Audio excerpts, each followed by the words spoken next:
បាទសូមជំរាបសួរដល់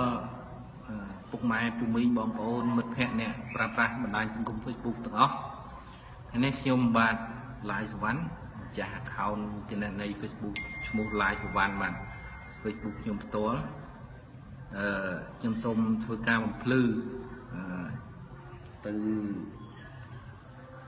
អគ្គិសនីកម្ពុជាបាទសូមហើយនឹងសូមអរគុណគាត់ខ្ញុំសូមជម្រាបថារឿងរ៉ាវអគ្គិសនីដែលមានបញ្ហាជាមួយខ្ញុំហ្នឹងដំបូងនៅថ្ងៃទី30បាទនៅថ្ងៃទី30ខែ6ខ្ញុំបានបង្ហោះ Facebook មួយបាទហើយខ្ញុំដាក់ថាគីឡូភ្លើងឡើង1.2ប្រាប់លោកមេភ្លើងឲ្យដឹងថាប្រជាជនជេរមរាយលោកមេភ្លើងខាងណាខ្ញុំហោះ status មួយនៅម៉ោង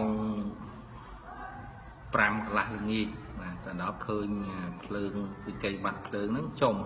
ភ្លើងហ្នឹងឡើងថ្លៃ1.2រាល់ដងអស់តែ20,000នេះបាទខែនេះអស់38,000អស់ជិត40,000អស់1.2ហើយមនុស្សនៅកាលមុនខ្ញុំមានបន្ទប់ជួលនៅ10បន្ទប់10នាក់10គ្រួសារអស់20,000ដល់ឥឡូវអត់មាន2បន្ទប់អស់38,000អញ្ចឹងក៏មានអារម្មណ៍មួយថា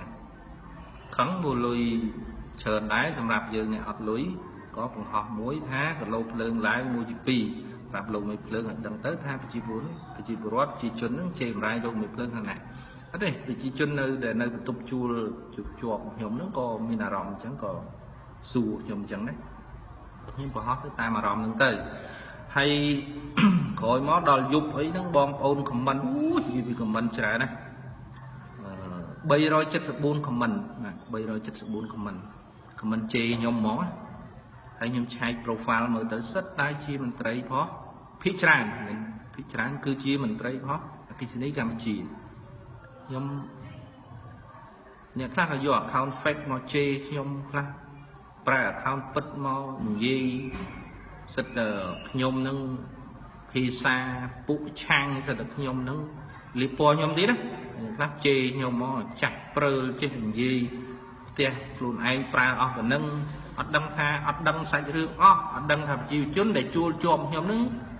មាន10បន្ទប់10គ្រួសារហ្នឹងទេហើយគាត់ចេះតែជេរអញ្ចឹងទៅអត់ដឹងអីសោះអត់ដែលស្គាល់សោះគាត់មកខមមិនជេរយកអញ្ចឹងទៅ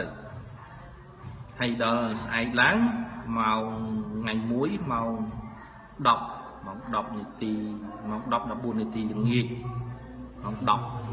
ខ្ញុំចេញ status ទៀតថាស្អែកដើរសុភារឿងប្រជាជនភូមិចកាលឹកជេរមរាយមេភ្លើងខ្ញុំខ្ជិលខមមិនតបនឹងខ្ញុំចេញនឹងមួយទៀតចូលមកខមមិន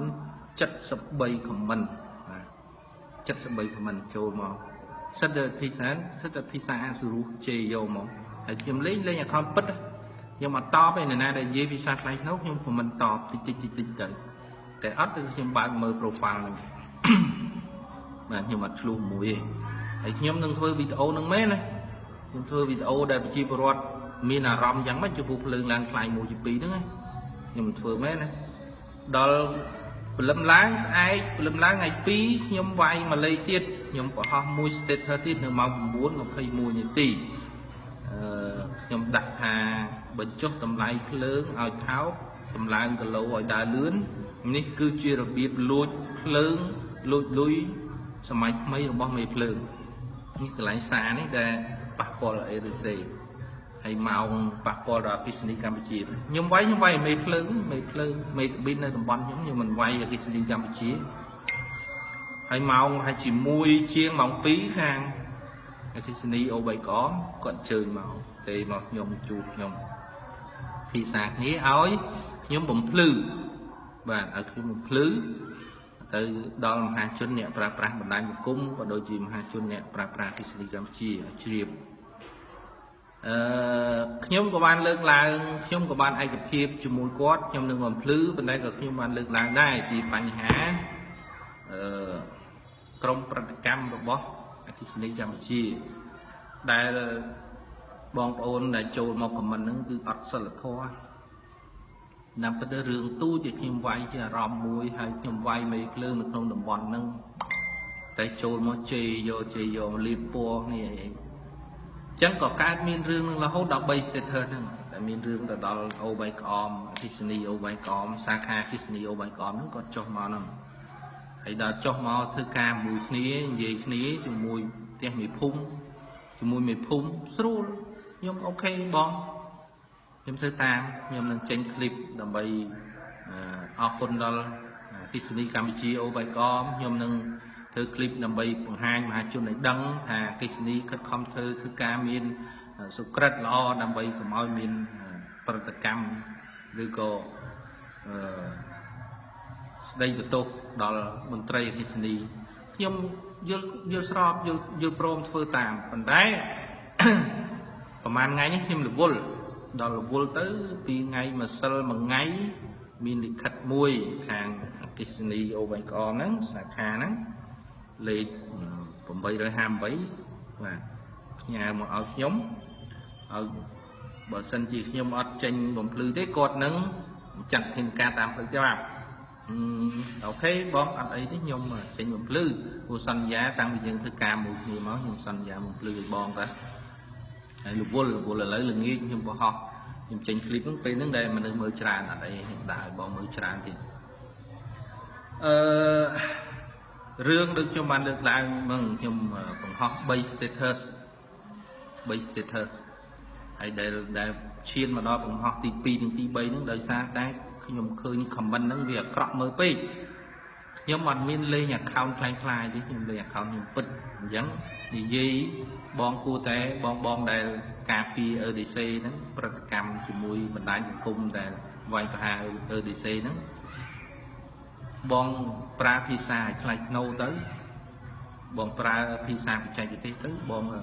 ឆាតមកប្រាប់ទៅមកសួរទៅអាហ្នឹងវាចប់បាត់ហើយតាមពិតទៅខ្ញុំអត់មានបំណងចេតនាទៅវាយទេខ្ញុំមិនដែលទៅវាយអ្នកណាទេខ្ញុំនិយាយតាមត្រង់ account ខ្ញុំលេងខ្ញុំមិនដែលនឹងសូវបង្ហោះពីតខ្លួនមកខ្ញុំបង្ហោះតែព័ត៌មានណាដែលការពីសច្ចធម៌ការពីរដ្ឋាភិបាលការពីនិយាយរួមព័ត៌មានដែលជាប្រយោជន៍ដល់សង្គមជាតិខ្ញុំជឿចិត្តបង្ហោះអញ្ចឹងបាទខ្ញុំមិនដែលទៅវាយគេទេប៉ុន្តែ EDC ហ្នឹងដូចខ្ញុំលើកឡើងហ្នឹងថាវាខុសមួយពី2អញ្ចឹងទៅវាមានការឈឺចាប់ដែលនេះដែលភ្លើងឡើងមួយពី2ក៏ខ្ញុំចាប់ផ្ដើមធ្វើបង្ហោះ status នឹងមួយទៅហើយបងខាង EDC ខាងអគ្គិសនីកម្ពុជាចូលមក comment ជេរខ្ញុំទៅក៏ខ្ញុំដាក់មួយទៀតទៅជេរមួយទៀតទៅខ្ញុំដាក់មួយទៀតទៅណែមួយទៀតក្រោយនឹងនិយាយធ្ងន់ដែរអញ្ចឹងទៅក៏បានបងអគ្គិសនីទៅដល់ផ្ទះខ្ញុំហើយខ្ញុំសូមអរគុណដល់បងប្រធានសាខាអូបៃក្អមហើយខ្ញុំខានបងដល់បងចុះទៅផ្ទាល់ទៅដល់កន្លែងខ្ញុំទៅដល់ផ្ទះខ្ញុំនឹងហើយខ្ញុំជម្រាបដល់បងប្អូនអ្នកប្រើប្រាស់បណ្ដាញសង្គមក៏ដូចជាអ្នកប្រើប្រាស់អគ្គិសនីកម្ពុជាថាអ្នកធ្វើពិតប្រាកដណាអ្នកដែលចុះទៅតបណ្ដាញមន្ត្រីដែលតបណ្ដាញអគ្គិសនីកម្ពុជាធ្វើការមានប្រសិទ្ធភាពគាត់រហ័សលឿនគាត់ទៅដល់ធ្វើឲ្យមានបញ្ហាគាត់ធ្វើល្អបាទខ្ញុំអរគុណបើយើងអត់ដឹងរឿងនឹងទេយើងអត់ដឹងទេយើងនៅតែជឿតាមនេះដែរអូអគ្គិសនីនឹងចេះអគ្គិសនីចុះEDC នឹងលួចភ្លើងចេះលួចភ្លើងចុះតែដល់គាត់មកធ្វើគាត់យកគីឡូយើងមកវាស់ឲ្យពេលបិទភ្លើងទៅគីឡូនឹងដើរអត់ដើរទេពេលដែលបើកភ្លើងប្រើទៅគីឡូនឹងវិវល់មិនគាត់យើងគាត់ពិសោធន៍ឲ្យយើងគាត់ធ្វើឲ្យយើងអស់ចិត្តហើយគាត់ឲ្យយើងយកគីឡូនឹងទៅចូលឡាបូដើម្បីឲ្យគាត់ពិសោធន៍ឲ្យប៉ុណ្ណឹងខ្ញុំថាមិនបាច់ទេបងប៉ុណ្ណឹងបានហើយអូខេខ្ញុំអត់អីទេអត់បញ្ហាទេដូចខ្ញុំជម្រាបអញ្ចឹងតែនៅកន្លែងប្រជុំហ្នឹងនិយាយតឹងខ្សែកខ្ញុំសំឡេងខ្ញុំនិយាយទៅ 4-5 នាក់ក៏ពិបាកនិយាយទប់មួយខ្ញុំឯងសំឡេងខ្ញុំនិយាយលឺតែអញ្ចឹងទៅខ្ញុំប្រាប់គាត់ថាកំហុសតែមួយឯងដែលចោទថាខ្ញុំខុសវាយ EDC ខុសខ្ញុំនិយាយតែមួយវិញឯងគឺមន្ត្រី EDC ដែលប្រតិកម្មហ្នឹងគឺចូលមកជេរខ្ញុំ បានខ្ញុំវាយបន្តសាច់រឿងនោះមកទៀតអញ្ចឹងណាហើយបើខ្ញុំshare ចូលតាមគ្រប់ក្រុមទៀតអាហ្នឹងបានឃើញច្រើនតែខ្ញុំបង្ហោះ status ហ្នឹងតែក្នុង account របស់ខ្ញុំនេះហើយក៏យល់គ្នាដឹងគ្នាអញ្ចឹងប៉ុន្តែខ្ញុំអរគុណត្រីអេឌីសេដែលមកជួយធ្វើឲ្យខ្ញុំតខ្ញុំហើយខ្ញុំជម្រាបណាបងប្អូនរហូតដល់ម្សិលមិញ Fresh New ចុះ page Fresh New ក៏ចុះ page EDC ក៏ចុះហើយបងប្អូន comment នៅក្នុងនឹងទៀតនៅតែអត់សមរម្យទៀត comment ឲ្យខ្ញុំអត់សមរម្យទៀតអ្នកខ្លះថាលោកពូមានបន្ទប់ជួលហើយលក់ភ្លើងពីរដ្ឋ 1500 ហើយលោកពូនឹងឲ្យមេភ្លើងខ្ញុំជម្រាបទៅវិញមន្ត្រីអគ្គិសនីកម្ពុជាទៅយកភ្លើងគេរាល់ខែយកប្រកេបាត់ទៅឲ្យគេដល់ផ្ទះរាល់ខែហេតុអីអត់ដឹងថាផ្ទះហ្នឹងមានបន្ទប់ជួលឲ្យកម្មករម្ចាស់ផ្ទះនៅភូមិចកាលឹកនៅច្រើនទៀតអត់បងទេគេអត់មកបងអីរត់ទេបើយើងអត់ទៅធ្វើគេអត់មកបងទេតម្លៃគេប៉ុណ្ណឹងផ្ទះគេតម្លៃប៉ុណ្ណឹងអ្នកឯងមិនអត់នៅអត់ទៅគេអត់ទៅបងទេបើយើងជាអ្នកបម្រើជីវរដ្ឋបងចុះទៅធ្វើហ្នឹងធ្វើឲ្យជីវរដ្ឋដាក់ឲ្យកម្មករហើយបើបងចោតគេអញ្ចឹងអត់ទេណាអាហ្នឹងអត់ដឹងសាច់រឿងផងយើងចេះតែខមមិនអញ្ចឹងទៅហើយគេហើយខ្ញុំអត់បានបំភ្លឺតាមបងដែរបងថាក្រោយពីចុះទៅធ្វើការហ្នឹងទៅខ្ញុំនឹងបំភ្លឺឲ្យពេលខ្ញុំរវល់ទៅរហូតមកដល់ថ្ងៃនេះបានខ្ញុំធ្វើសេចក្តីបំភ្លឺតាមវីដេអូឃ្លីបនេះហើយវីដេអូឃ្លីបនេះគឺនិយាយជាផ្លូវការខ្ញុំនិយាយជាផ្លូវការថាខ្ញុំខុសមែនតែខ្ញុំវាយចោលប្រកាន់បងអញ្ចឹងវាអត់មានមូលដ្ឋានមែនពីត្រូវហើយក៏ប៉ុន្តែដូចខ្ញុំនិយាយហ្នឹងដោយសារតែសម្ដីអសិលធម៌ហ្នឹងដែលធ្វើឲ្យយើងឆ្លោះគ្នាដែលធ្វើឲ្យយើងវាយគ្នាចំពោះខ្ញុំនិយាយថាមេភ្លើងសម័យថ្មីលួចភ្លើងតាមរយៈតម្លើងគីឡូហើយតម្លៃចុះថោកតម្លើងគីឡូថ្លៃសម័យថ្មីលួចអញ្ចឹងមែនប៉ុន្តែយើងអត់មានមូលដ្ឋាននិយាយត្រូវប៉ុន្តែមិនត្រូវនិយាយបាទនៅចាំឯនៅខាងធនាគារនៅពួកជំនាញខាង IT វាប្រើកម្មវិធីវាប្រើប្រព័ន្ធកម្មវិធីស្អីដើម្បីលួចពីធនាគារមកវាលួចបានអានឹងមិនចោលលួចសម័យថ្មីមិនមែនទៅលួចតាមរបៀបយកកំភ្លើងទៅប្លន់ទេឥឡូវលួចតាមអញ្ចឹងប៉ុន្តែខ្ញុំមិននិយាយទៅអគ្គិសនីកម្ពុជាទេខ្ញុំនិយាយថារបៀបលួចសម័យថ្មីគឺខ្ញុំដឹងអញ្ចឹងដល់បងប្អូនយកមកខមមិនជេរអីដល់និយាយស្រួលធ្វើការស្រួលជាមួយបងប្រធានសាខាអគ្គិសនីកម្ពុជាអូខេខ្ញុំថាមានអីបងសំទោសដែលខ្ញុំនិយាយអញ្ចឹងប៉ុន្តែប្រាប់ទៅមន្ត្រីរបស់បងទៅប្រាប់ទៅអ្នកប្រតិកម្មរបស់បងខ្ញុំលេង account ពិតឈ្មោះពិតរូបពិតហើយបងអត់ត្រូវជេរខ្ញុំអញ្ចឹងទេខាងបងអត់ត្រូវជេរខ្ញុំអញ្ចឹងទេត្រូវបញ្យល់ខ្ញុំតាំងពី status ទី1អត់មានអីត្រូវធ្ងន់ទេខ្ញុំវាយមេភ្លើងនៅក្នុងកាប៊ីននៅក្នុងតំបន់ហ្នឹងទេអត់មានវាយអគ្គិសនីកម្ពុជាអត់មានវាយEDCទេហើយអត់មានវាយប្រធានប្រតិភូរាជរដ្ឋាភិបាលទូមទស្សន៍អគ្គិសនីនឹងដែរខ្ញុំវាយនៅក្នុងតំបន់ហ្នឹងតែខ្ញុំទៅសេនៅក្នុងតំបន់ហ្នឹងគូបកស្រាយឲ្យល្អឲ្យសមរម្យហើយលីពណ៌ខ្ញុំសិតតែសម្ដីដូចពួកប្រឆាំងអីហ่าអត់មើល status ខ្ញុំទោះបីគេប្រឆាំងក៏ដោយគេមិនប្រឆាំងក៏ដោយនិន្នាការនយោបាយគេយ៉ាងណាក៏ដោយយើងជាអ្នកបម្រើសេវាបម្រើប្រជាពលរដ្ឋយើងត្រូវតែបកស្រាយតាមលក្ខណៈបច្ចេកវិទ្យាគេបកទៅជេរគេចឹងទេនឹងខ្ញុំសំណូមពរដល់ថ្នាក់ដឹកនាំរបស់អគ្គិសនីកម្ពុជាជាពិសេសសាខាអូបែកអមត្រូវមានបដៅទៅដល់កូនចៅអត់មានមន្ត្រីរបស់ខ្លួនអត់មានឲ្យធ្វើអញ្ចឹងទេធ្វើអញ្ចឹងគេស្អប់ខ្លាំងគេស្អប់ដោយសារអញ្ចឹងឯងហើយខ្ញុំអត់ចង់និយាយអីច្រើនគាត់ថាវាប៉ះពាល់នឹងកន្លែងខមមិនខ្ញុំដែលខ្ញុំនិយាយប៉ុន្តែតាំងពីទៅកន្លែងទៅបងលុយកន្លែងទៅអីយើងយល់ថាអតិថិជនរបស់យើងជាស្ដេចយើងគួរតែរៀបចំអីយ៉ាបត់មិនជាអ្នកបម្រើសេវាហើយបងចេញមកចូលមកភាគច្រើនដែលខមមិនជេរនេះគឺជាមន្ត្រីរបស់ EDC មន្ត្រីអគ្គិសនីកម្ពុជាចូលមកជេរខ្ញុំគ្រាន់តែជំរាបអញ្ចឹងពួកខ្ញុំមិនមែនទៅលេង Facebook ទេមើល Facebook ខ្ញុំតាំងពី2012មក2011 2012មកខ្ញុំលេងហើយខ្ញុំមុននឹង comment តបគឺខ្ញុំឆែកមើល profile ហើយបើសិនជា profile នឹងខ្លាំងខ្ញុំអត់និយាយចូលទេខ្ញុំអត់ comment ចូលទេបើជា comment នឹងសំរុំភាសាសំរុំខ្ញុំ comment តបអញ្ចឹងជាទម្លាប់របស់ខ្ញុំហើយបើជេរអសរោះ anh nâng nhưng mà đây block cái đấy phần đấy nhưng chat tới prap nhưng inbox chat tới prap gì gì bị vô cái lon máu phụ bị trang chê nhưng khá là tầm bộ nó bốc nó chê cắt rút cắt ấy thấy nhưng chat tới prap chứ bị vô chứ à bị ọt nâng thơ nâng chê chê mua cho phi đấy vì anh mình sẽ trời ấy cho mua chứ sẽ được khai như này hay như anh đại school này sao còn được mình cũng được không hay đây chỉ sẽ trời này chứ nhung lên tam một bịp nhung cứ slow nhung ọt trâu là chê cái chê ấy chẳng tê ọt mình tôi mình trời ở đi xây trâu nó comment bây rồi chiên comment nhưng mà sách ra chi mình trời và sự thật là thì muối bây giờ chất buồn comment kết mở thì comment status là tí chất bay comment status thì bay cứ bay rồi mình bật comment nữa nhưng mà ao hàng công mình vọt bật cam tới tí trong bình đại thành cung mình vọt anh mình bật cam tới muối khi mà ao được short screen comment được nhom chăm ao được short screen comment này short screen comment để chơi nhom này nhom chùm ri bong hàng trong thì qua mình Facebook nó vì mình lời ca cái vị trí đầm nâng vì mình chỉ qua mình đi chẳng còn là bằng hai cái rom đầm nâng bằng hai cái rom bằng hai cái ấy nó sẽ thơ mùi đó những đăng ấy thảo còn mình là rom khơi lượng làng lại màu thơ ca bính cả lô lượng làng mùi dịp bỉ chẳng tới miếng ca on chất tôi xe mà ho hay bọn trâu mà của mình bật hai vậy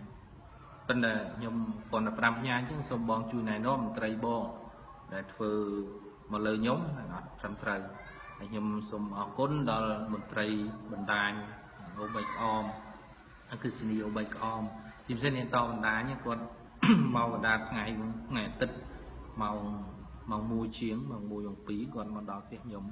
hơi to vì sao ở nhóm ót chất ok nhưng tôi vô bon làm tray bon còn ấy đi bọn phơi bàn lò và làm chi bột bàn lò hay mùi tiết bọt vì sao nhóm này bọt vì sao nhóm trong chừng rịp đó là nẹt pra pra bản đại cung có đôi chi nẹt pra pra khi này gam chia bờ miền Pành Há công mời họ Facebook ấy vì anh men chi tầm nóc sai đi đôi quạt bàn bị chung mùi nhóm anh pram nhóm chân nhóm ai thịt chân men tam bất chân chân men còn thì chia rom dưới tại men chi tầm nóc sai nằm nóc trái dương tự đăng tam như tiêu thi vào ở đi xe tới từ tam như tiêu thi vào cái sinh cầm chia tới bây giờ nơi xa kha ná dương tới xa kha năng tới đặc biệt đăng lại khi cho tôi mơ từ qua hồi cả lâu kỳ ai vô một lần châu lá bầu kỳ ai vô một ấy bàn ăn kỳ phư tụi ó ảo lò nhưng thì mua nhầm trong chùm riệp đó bọn ôn nè pra pra đại cùng chấn tha thì muối cái này cam chia con không thực ca men hay thực ca là hát miền dịch thì vậy ngày xa tịch có tới đây từ miền Pành Hà sông từ xa còn anh đặt con đài ở đây nè cam nhóm như bọn họ con đi và nhóm gì làm trong này chơi nhóm được nông account nhóm cho một chơi đăng đồng bón nhóm nó con này lâu đó là ngày để fresh new tranh hay những page EDC tranh những nhóm xe tiết ở đấy thì nhóm bọn nhưng mà khai cái bom mục nhom này na cả score lại nhưng lấy được không bản anh cũng không thì cắt to chơi của mạng nhưngยังไม่เกิดđây nhưng đại là rút sao với comment ha nhưng sao sao bong ôn nhưng khác có score nhóm có trẻ chì đấy hay nhom sông ở côn chỉ mình non biết hay sông lành nó côn đó xa kha cái gì cầm chi ô bạch om bọn khắc không màu bầm ra của chi bột dương kèm ngày xa tích và là ha lươn dự tập hiệp men và mình dùng ở côn hay sông bong ôn chi bột nè pra pra kisni cái đôi chi bong ôn nè pra pra mình đánh cung người ta chếp hai bậc sinh chỉ miên rương tiện tôn là thị sinh gam chia bạch và họ là không một đại chỉ cùng gì và hay vừa họ có thợ tại miên pizza này gì dạng ná rồi lo tới nói thì có đắng á được thị sinh gam chia thì có đắng á bởi được nhom thì ao nhom một lư là mày bọ sài rồi xong tô kê bên trong thế thì đăng dư và ហើយខ្ញុំក៏បាននិយាយមួយគាត់នៅពេលដែលគាត់ចុះទៅនឹងហើយថាអូខេបងអីទេការវាយរបស់ខ្ញុំហ្នឹងដូចខ្ញុំបានជម្រាបអញ្ចឹងដោយសារតែខមមិនខាងបងចូលមកធ្វើឲ្យខ្ញុំខឹងទៅខ្ញុំវាយមួយទៀតហ្នឹងទៅប៉ះពាល់ដល់បងអញ្ចឹងហើយខ្ញុំអត់មានបំណងទៅវាយរៀលដាលទាំងអស់ទេនៅក្នុង message ក្នុង status របស់ខ្ញុំវាយតែមេភ្លើងនៅក្នុងតំបន់ហ្នឹងវាឡើងខ្លាយយ៉ាងម៉េចវាគីឡូវាយ៉ាងម៉េចយើងអត់ដឹងទេជាដំណឹងមួយដែលឲ្យ EDC ចុះទៅដោះស្រាយហ្នឹងហើយបើមានបញ្ហាសូមបងប្អូនដាក់ពាក្យបណ្ដឹងទៅតាមនីតិវិធីរបស់ EDC ហើយEDC នឹងចុះទៅដល់ភ្លាមមកហ្នឹងហើយសូមអរគុណហើយមន្ត្រីដែលបណ្ដាញអគ្គិសនីសាខា EDC បានទៅលឿនបានសូមអរគុណសូមជម្រាបលាបង